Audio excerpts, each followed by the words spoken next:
This is the Parents in Sport podcast. Amazing guests, honest conversations, topics that matter. Welcome to season 7 of the Parents in Sport podcast. I am your host, Gordon MacLelland. I'm delighted to be joined today by performance nutritionists Kate Shilland and Fran Taylor. Thank you both for joining us on the show.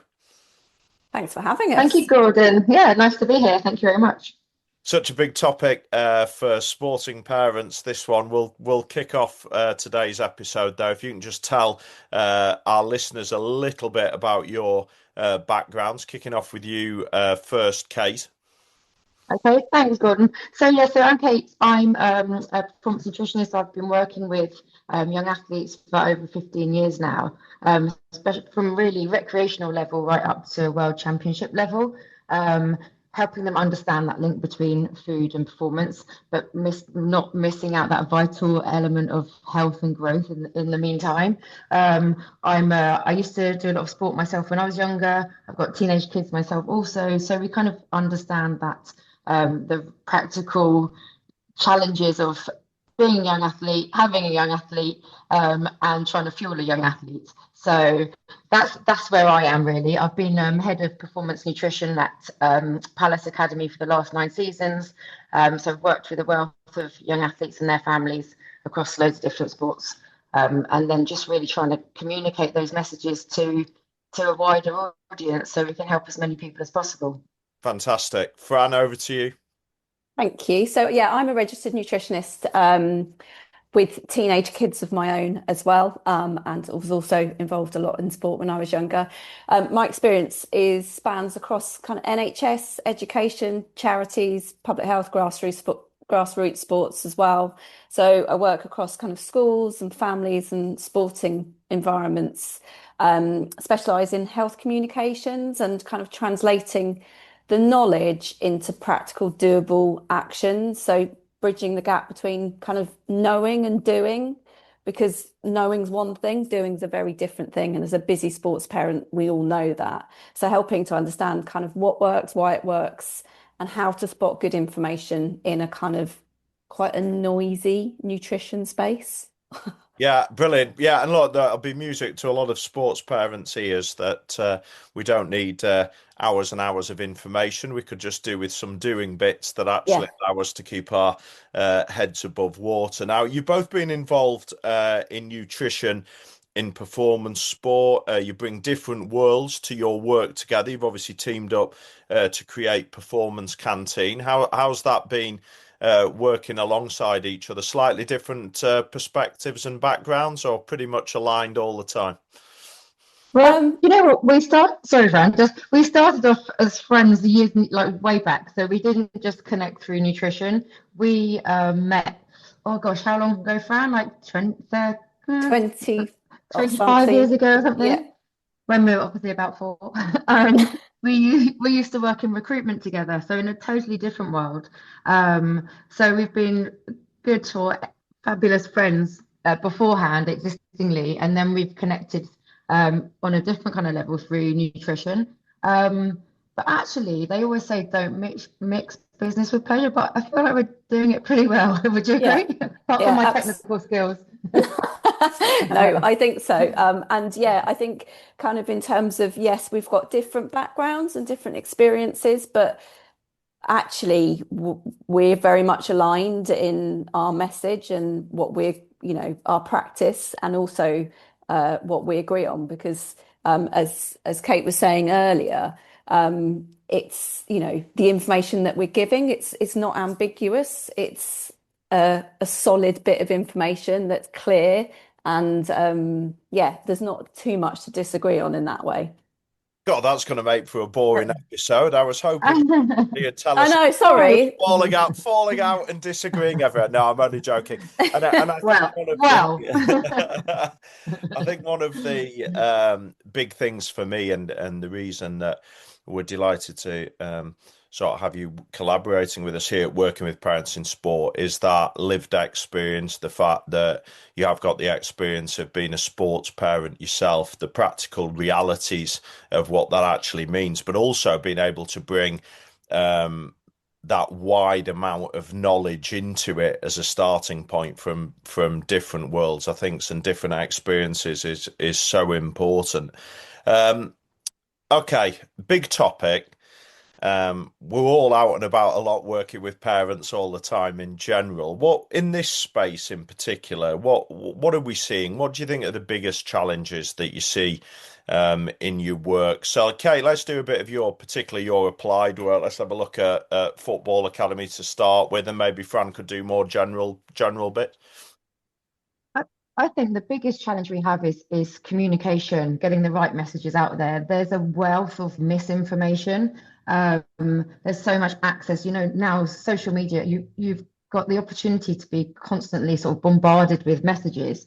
And young people are vulnerable. They believe things, messages are put out there that are pretty compelling and convincing. You've got a lot of influencer market.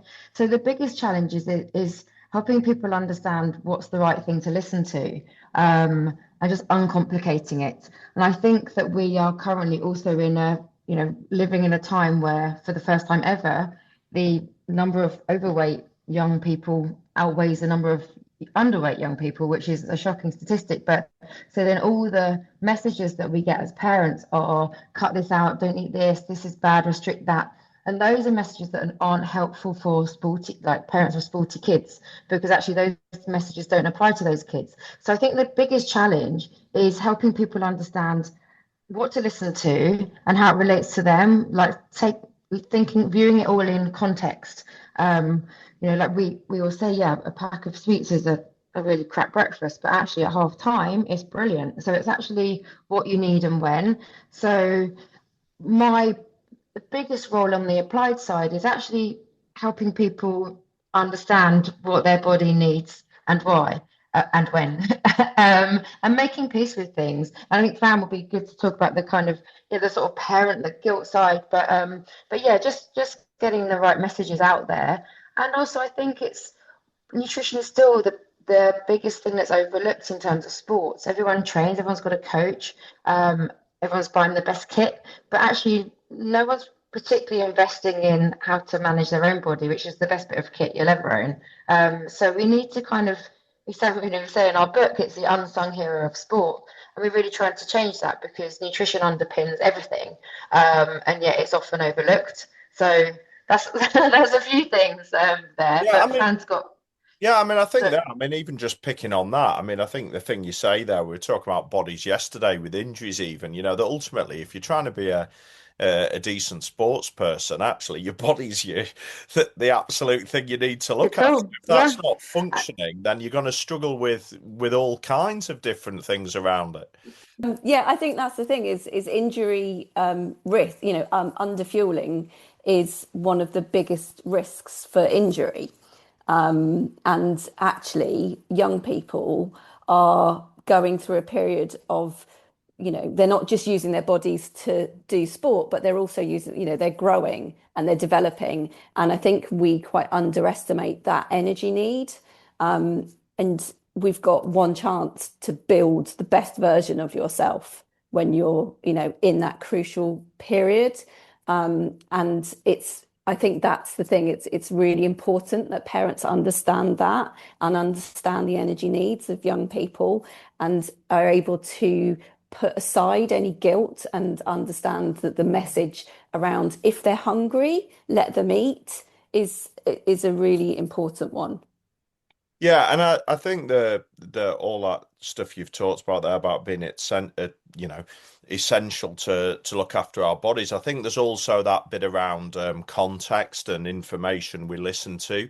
I think even there, Kate, listening to you, when Kate's saying the sweets at half time were a good idea, she's talking one or two. She's not talking the packet, for example. And I'm not saying everybody would get the packet of sweets out and eat the whole thing at half time, but I do think where you get your information from, what you're listening to, we talk to parents a lot about that, because I also think parents spend a lot of time together.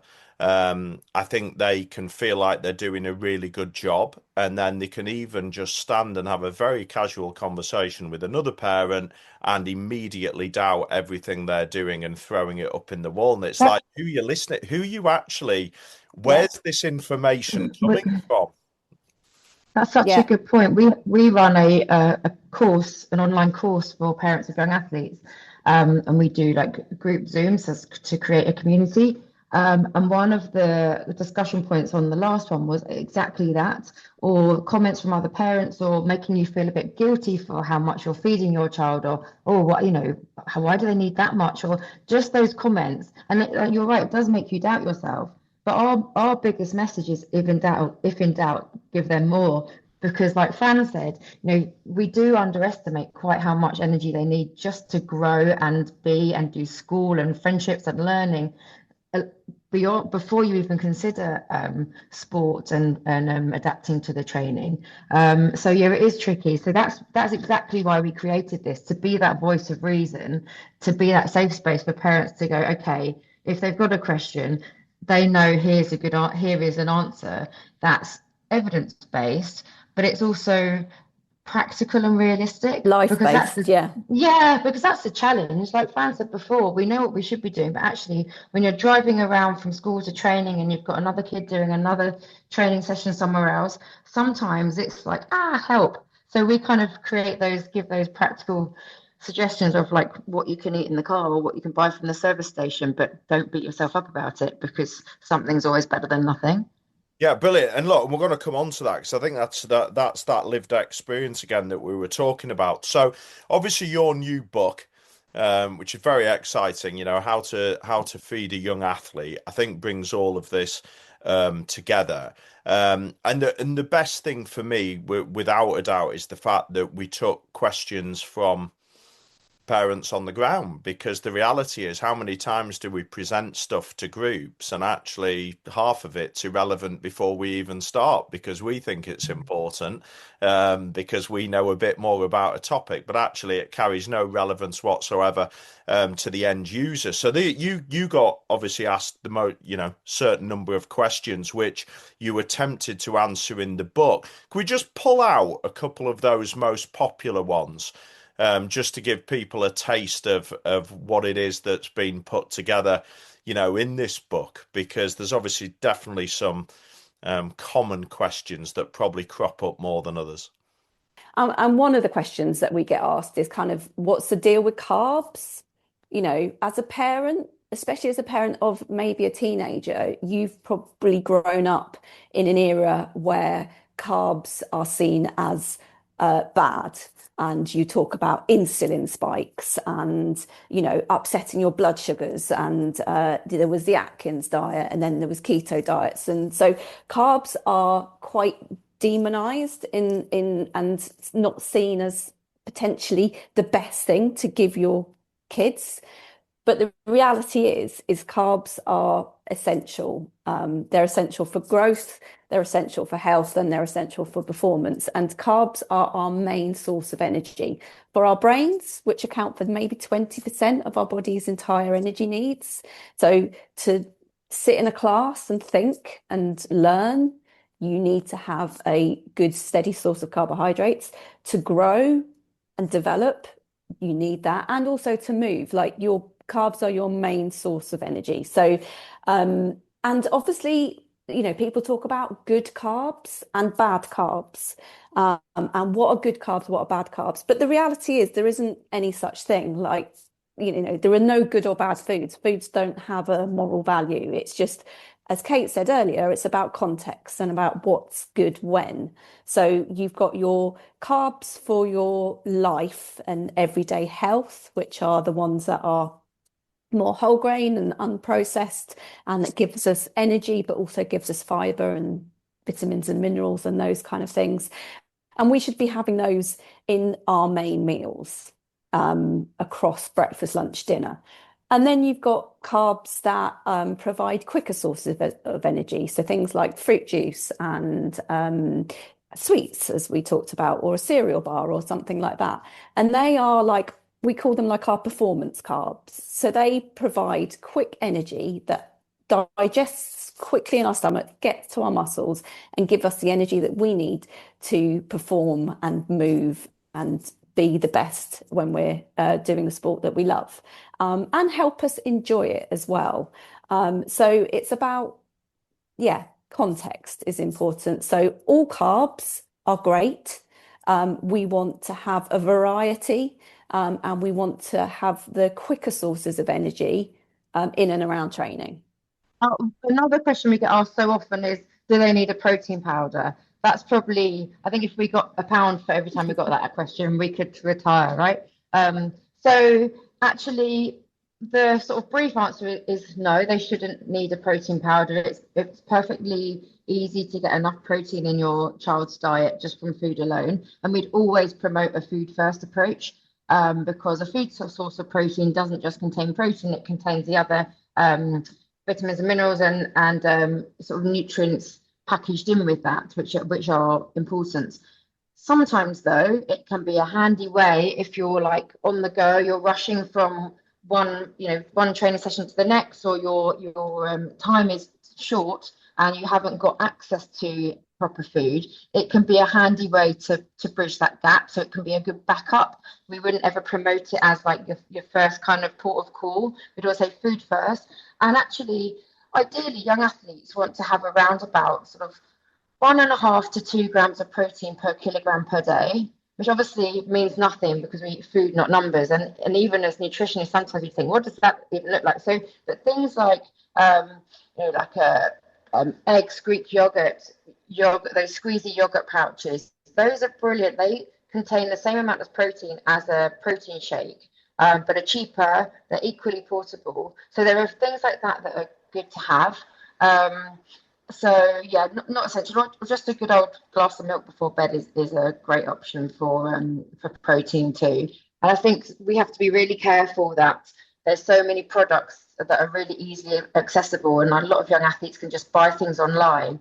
But these products aren't designed for young athletes, and so that's where parents need to be really sort of quite vigilant on if their kid is looking at protein shakes or protein powders. Is it regulated? Is it batch tested for safe use in sport? Because that is so important, particularly if your child is competing at a high level. You need to make sure that it's batch tested by Informed Sport. So there are risks that come with it. And I would always say, like, if you are thinking of taking a protein powder, then check with a registered sports nutritionist first, just to check that it's okay and safe for your child to use. But if you don't want to take those risks, things like, the Greek yogurt, baby bell cheeses, chicken, fish, eggs, tofu, edamame beans if you're plant-based. There's loads of alternative or loads of great sources of food sources of protein that can allow your child to get sufficient protein in their diet without having to go down the kind of more expensive route of a shake. And I think the problem is that protein has a really good PR agent. Like every shelf in the shop has got a protein branded version of Weetabix or Mars bars or Snickers or something, but actually when you break it down, they've got only a real marginally a fractionally more bigger amount of protein but a much higher price tag. So sometimes it's just kind of keeping your common sense head on it when you're looking at things like that. Yeah, brilliant. Thank you. I think that context one's one. I think the other one that sticks out for me, we spend a lot of time, particularly in the youth space, trying to just encourage everyone, not just parents, but you can't just copy and also paste straight from the adult world into the youth world totally. either. And some people think, oh, well, if it's good enough for X who's playing at that level, actually, if I just do that, that's what's right for me. And everything's individual, everything's got to have context. So I think that's really important. I'm glad you brought a few of those messages to life there, Kate. Fran, do you want to pick one more? So another one we get asked about is like sports drinks, for example. We see, X footballer or person drinking sports drinks, but as a parent, the people they're not sure if that's a good thing or not. And actually, Lucozade Sport, isn't it really processed and full of sugar and something that's actually not a great thing? And the reality is again, I mean, we sound a bit like a broken record here, but it's about context. And that's really important. So a sports drink sitting at your desk in class is obviously really not a great thing. But if you're playing sport for over an hour and you're, you're burning through energy, sports drinks are great because they provide rehydration and they provide energy. So yeah, context is important. And I think the other thing to just point out on this really is it's a sports drink like a Lucozade Sport, not energy drinks. We absolutely wholly do not recommend an energy drink because an energy drink is essentially false energy. It contains caffeine, which is a stimulant. It's not an energy source. So it's absolutely not recommended for under, 18s, and we would wholly not recommend that. Whereas a sports drink is actually okay if you're, doing exercise for over an hour. But you can also make your own sports drink by filling half a bottle with water, half a bottle with juice, not squash, and a pinch of salt. And then you've got your own sports drink. And obviously it's cheaper and not buying lots of plastic and that kind of thing. So that can be a good practical tip for parents that aren't that happy about buying a Lucozade Sport or something similar. Fantastic. And Fran Taylor's just brought down the entire sports drink business. Yeah, exactly. On its knees. On its knees. So that's brilliant. So well done, Fran, because there'll be lots of parents saying, oh, thanks, Fran, for the far cheaper version of that drink than what I currently have to pay for. So that's excellent as well. Now, I think we've already dispelled a few myths already. We've already talked about a couple. If we've got any others, I think like we've already touched on so much information. We obviously talked on the challenges of protein, how it's marketed. We obviously talked about the good and the bad carbs. Again, sports drinks, I guess. What are any other myths where we're just like, this just can't be real? I can't believe this is being publicised, or people are going with this or potentially listening to it. It's fads, really. And what we see a lot with young athletes at the moment is the bulking and cutting fads. Really educate kids and parents to move away from, because it kind of encourages, it's a form of, well, disordered eating potentially, or a risk factor to potentially encourage you to think about food in perhaps your body in not the right way. And we want to view food as fuel. Food is your part of your toolkit to make you awesome. It's not something that should be restricted. It's something that more is more. And when you're young and growing, your weight should ever only go in one direction. We have lots of these bulking and cutting fads and phases that we're seeing that actually are not healthy, not good for growing young bodies. And we really want to kind of dispel that. Yes, they're popular, but that doesn't mean they're okay. And there's a lot of those things that they're normalized, but it doesn't mean they're right. We try to educate parents and kids on how to be a good critical thinker. When you see a message or you see something that sounds really appealing, actually stop for a moment and think, okay, who is giving out this advice? Is it for their benefit or mine? What are their qualifications? How much money are they making out of this? Just actually step back and think before you press go on anything, and actually understand, is this going to be of any benefit for you? Because really, it's very boring, but sports nutrition is basic and simple. We want to nail the basics, do the basics to an elite level, and then you don't have any need for any fad or potion or lotion or anything like that. It puts you in control because you understand, and that's where education is really key. We don't want to just tell people what to eat. We want to help them understand when and why, so they can make those long-term great decisions for forevermore. Because like Fran said, what you do now everything you do is an investment in your future self. But the problem is basic and boring and moderation doesn't really steal a headline. That's not very fancy, or it's not very appealing on social media or anything. So that's why kind of the good advice gets overlooked for being too simple, because the bad advice convinces us that it has to be complicated. So we're kind of trying to uncomplicate it, basically. Yeah. Excellent. Brilliant. Yeah, I love that. Basic, boring, and in moderation. Yeah, if we could all do that, yeah, we'd be in good nick. And I guess there's a consistency element to that as well, isn't there? as you say, a lot of these fads, people sort of last with for a while and then think, and actually you would have been better just doing something that was good consistently, and you'd probably end up in just as good a.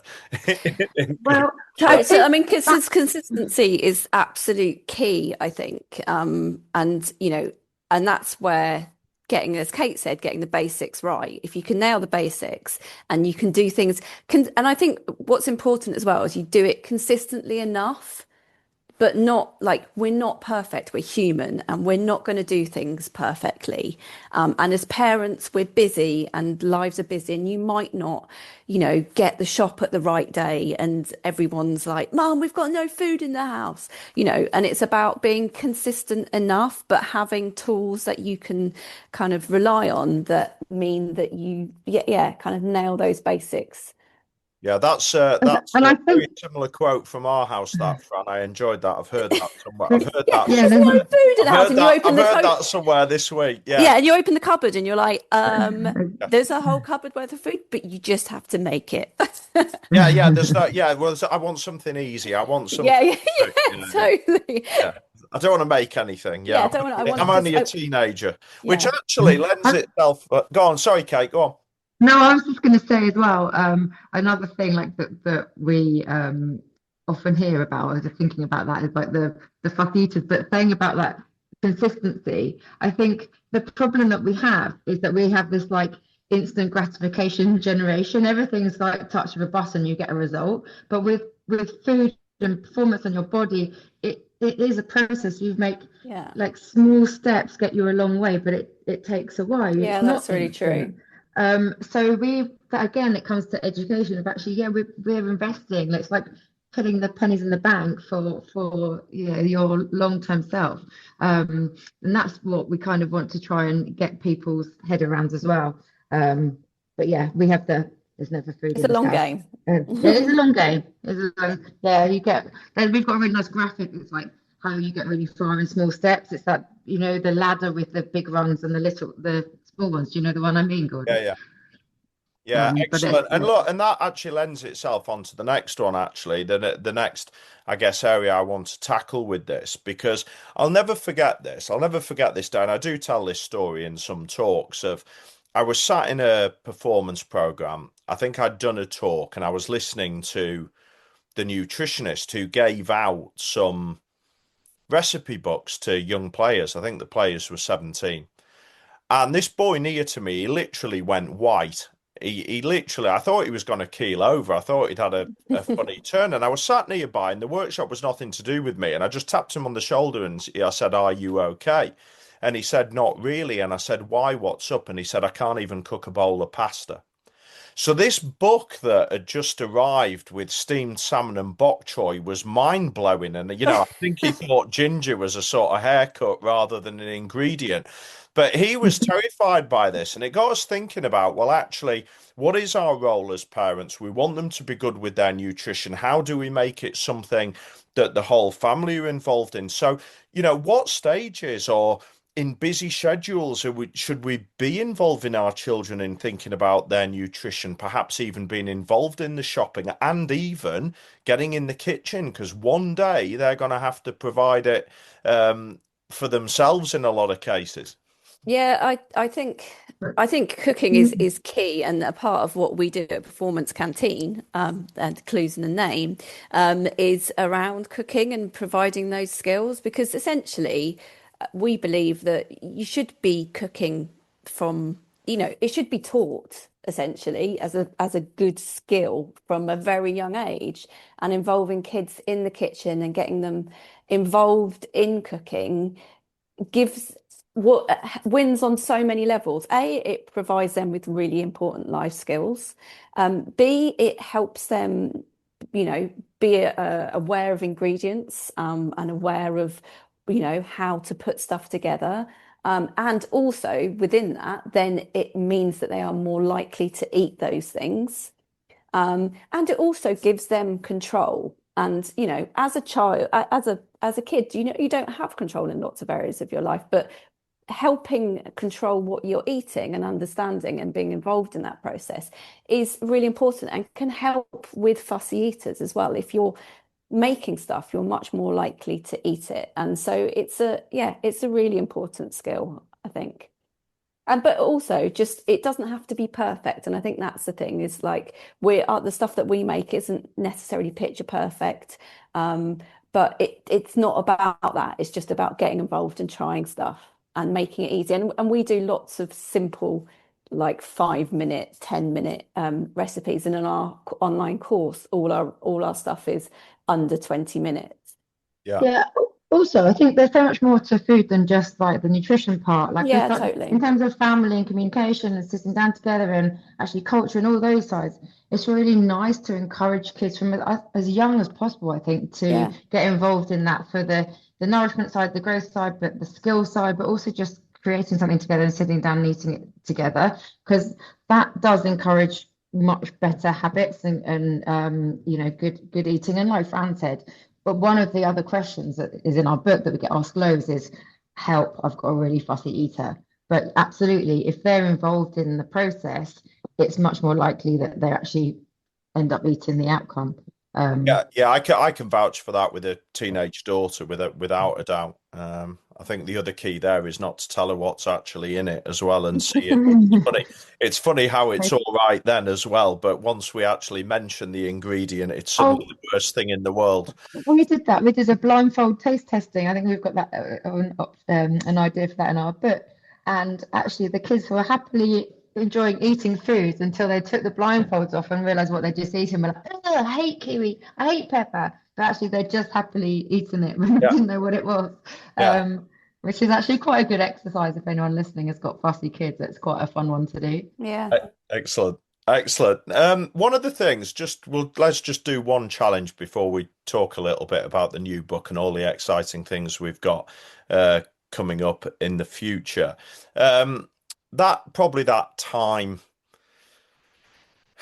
restraints, I guess, on sports parents running around like idiots all week, every week, parents going in different directions, people getting home from late, minutes to spare every time, taking their kids home late, struggling for motivation to cut, all of those things.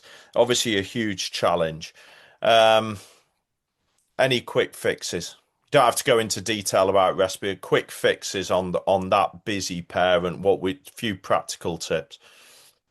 Well, I think firstly, I think it's important for parents to feel like drop the guilt and know that you don't have to cook everything from scratch, and convenient food is fine. And I think that's an important one. Is you know, we're again bombarded with images of what a perfect life should look like, and the reality is quite different from that.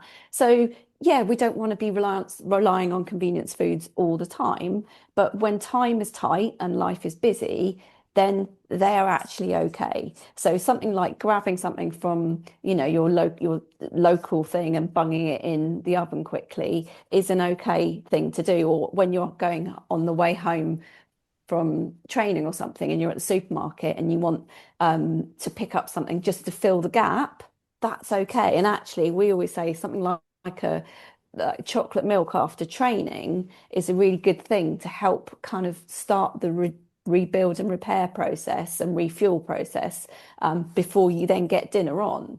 And that's quite a good thing to do. Yeah, or just, Kate, if you've got anything. yeah, also things like bulk cereal. Cereal's brilliant. It's energy dense, it's fortified with vitamins and minerals. They're really good things to stock your cupboard up with those, and they're not just for breakfast, they're good for pre-bed, just good for snacks. But yeah, dinner time, like big one tray kind of bakes that you just bung it in and sort of leave it in the oven, and you can cook multiple meals in one go with that. Just like pasta bakes, things like that don't take long. Again, we've got some good recipes for those kind of things. Or egg fried rice using microwave rice pouches. It's again using the convenience things like, yeah, you don't have to cook your rice from scratch. Those pouches are a godsend. Things like that. Yeah, it doesn't have to be sort of sports specific. It's just food. And yeah, I've run out of things to say. Fran, did you have anything you wanted to add there? You look like you do, or you were just about to help Kate out. No, I think I think the key message is something's always going to be better than nothing. don't stress. Convenience food is fine. And we're not perfect. So make it quick, make it simple. Like beans on toast. Beans on toast with a fried egg. Pretty great meal, to be honest. Quick, easy scrambled eggs on toast with some chopped up pepper or something. It doesn't have to be, like really fully complex. It can be quick, it can be easy, and that's really okay. Yeah, and we created our sort of store cupboard heroes thing, like things like, not like you keep them in the store cupboard, but fish fingers, always have a stash of those in your freezer because they're brilliant, they're nutritious, they're really quick and easy. Tins of tuna, tin fish, really high in nutrients, but super easy and also good value. Just bung them into stir them into pasta with, some tomato sauce or something. It is very easy. And that's also something that's very easy for your kids to make too. Yeah, excellent. Now, exciting news for this year to finish off today's episode. So, really excited to obviously not formally announce, but announce our collaboration together because your new book is now out, How to Feed a Young Athlete. We're really excited to have you on board. Offering workshops and webinars to organisations, families, and young athletes. It's been a real pleasure collaborating with you on the book. We've already touched on this, but I do want to give you a chance to talk about the passion behind it, which you both undoubtedly have, and why you wanted to make this different and why you felt after all your years working in nutrition that this was so vital to bring to market. Yeah, thank you. We're really excited to be, to work with you as well and be on board with working with parents in sport. The reason, we created this book is because we don't really think there's something out there that is like it, and we know that there is a need for it. As we said, we get asked these questions all day, every day by parents across a whole range of sports, and they're the same questions and they're the same concerns, and parents want an answer that's quick, that's gives them an idea, makes them feel confident, releases the guilt, and gives them some quick ideas, and that's what we've done by creating this book. You don't have to kind of read through the whole thing from beginning to end. You can dip in and out of the question. So if you think, oh God, my son's just asked me about a protein powder, you can go to that question in the book and look at, are protein powders okay? Or actually, you could probably listen to this episode as well. Or you can dip in and out of it. So it's there as a handy guide to support you on those kind of pinch points or tricky questions that you get asked. Yeah, absolutely. And that's the thing. It's meant to just be like a practical go-to handbook. You've got a question, okay, here's the solution. It's almost tried to be like a conversation with us on paper, if you like. Just we know the challenges because we've worked with hundreds or thousands of parents, but we also lived through those challenges ourselves with our own kids. So it's like, yeah, we get it. It's not easy. Here's an option. Here's a solution that will make your life easier, because there's enough stresses dealing with parenting a teenager. We feel like food shouldn't be one of them. So we want to try and take away some of those challenges and provide solutions. And, the better nourished your kid is, the better fueled they are for sport, actually, the better they enjoy sport. And that's our goal, to keep kids enjoying sport for as long as possible. And food is such a key part of that. So hopefully it provides, a nice, helpful resource with realistic, practical solutions for people that takes away a lot of that noise. Yeah, excellent. And to all the parents listening, if you do buy a copy of the book and you think, God, there's a question here that they've missed, we'd be desperate to hear what it is. Yeah, for sure. Because, yeah, absolutely. Because we then will carry on developing this to I guess fit the realities for sports parents across the world in trying to navigate these challenges. And the parents are the best source of information for us if we give them those chances to speak. So, Kate, Fran, thank you for joining us. Thank you. Huge pleasure to have you on the show. Really excited about what lies ahead. And we probably at some point may end up recording another one to talk about some different bits and pieces that we spot over the next couple of years. But for now, thank you for joining us on the show. Thanks very Thanks much. for having us, Thanks, Gordon. Gordon. Thank you for listening. Check us out at parentsinsport.co.uk.